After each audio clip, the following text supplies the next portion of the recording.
BBC Radio 1 stint in Ibiza has got everyone talking this week, but perhaps not for reasons the public service broadcaster intended when originally planning its trip to the White Isle. Presenter Arielle, who had DJs for the station on Friday and Saturday afternoons, clashed with pal Charlie Hedges during her set broadcasting from Ibiza Rocks Hotel over the weekend, resulting in her being taken off air by her co-star after less than 45 seconds of chaos. Before being ordered off the airwaves, Arielle, 36, told Charlie she hated one of the tracks she was playing, and told her she expected better from her set. Charlie, 37, cut off her microphone, telling her to have some respect and told her to get out of her DJ area, while whoops and shouting could be heard in the background. After the tense on-air exchange during Saturday evening's Dance Anthems broadcast, Arielle was later taken off air for the week. As the fallout from the tense clash unfolds, we take a look back at some of the public sector station's biggest live dramas over the years.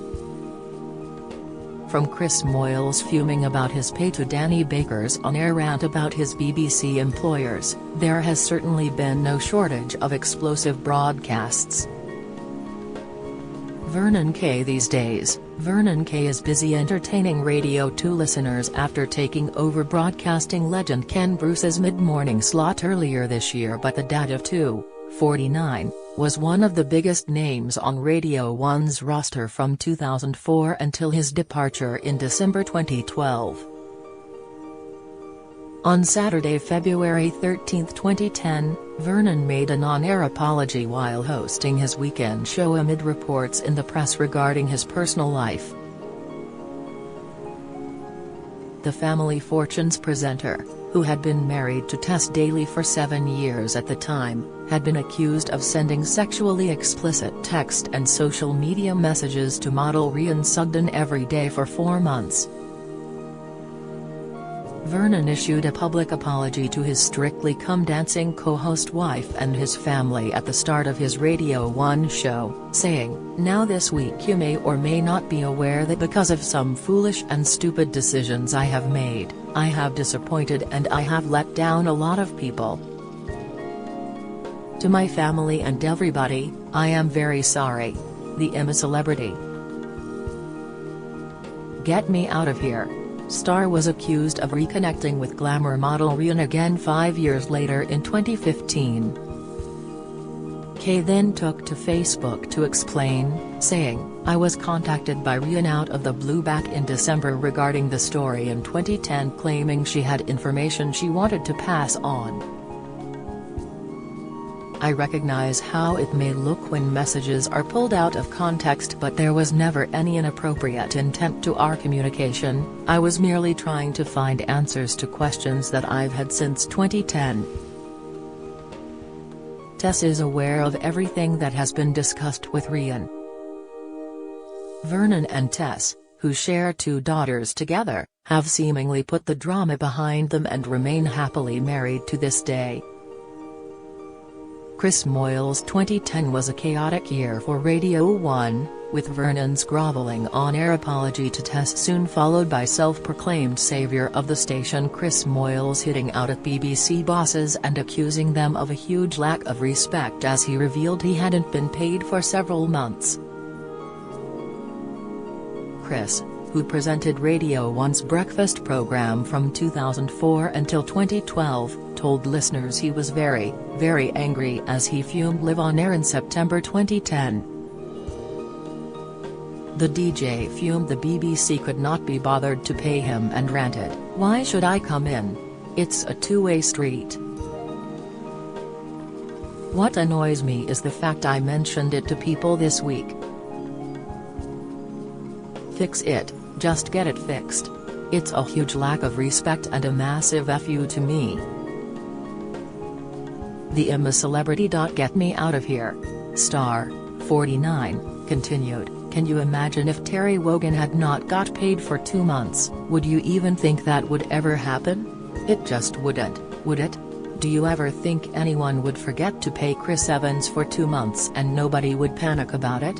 Chris, who now broadcasts on Radio X, continued to rant and speak about the situation for around 30 minutes, with no songs played during his tirade.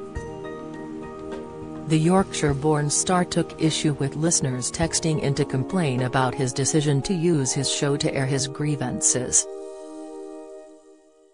The star, who the following year crossed the picket lines of his colleagues during the 2011 BBC strike against compulsory redundancies, picked out one critic's text who claimed he should be grateful to be well paid and to have a private driver. Chris hit back with, "You know nothing about my life. And by the way, what, because I get paid more than you, that means if I don't get paid for 2 months I should just go, oh well. And, by the way, I slept on someone's sofa last night, so don't speak to me about my life, you have no idea, my friend." If you really have a problem with that, I'm telling you now, I'll pay your license fee and you can switch off and listen to someone else. Go and read the Daily Mail, you miserable fart. Danny Baker launched an on-air rant about his bosses and branded them pin-headed weasels on social media after his BBC London radio show was axed in November 2012. The comedian, 66, used his 2-hour afternoon programme to blast BBC management after discovering his slot on the station had been cancelled, telling listeners, "The show's been cancelled by the BBC. They don't want this anymore. It's a dirty rotten shame and a rotten way they did it. Nobody phoned me. Apparently they were planning on getting round to telling me. I don't want to go, I make no bones about it." Danny, who was fired by the BBC in 2019, after showing a serious error of judgment over his tweet about the Duke and Duchess of Sussex baby son Archie, then took to Twitter to fume. "BBC asked me not to say anything just yet about taxing best show on British radio. Why? Because it's embarrassing?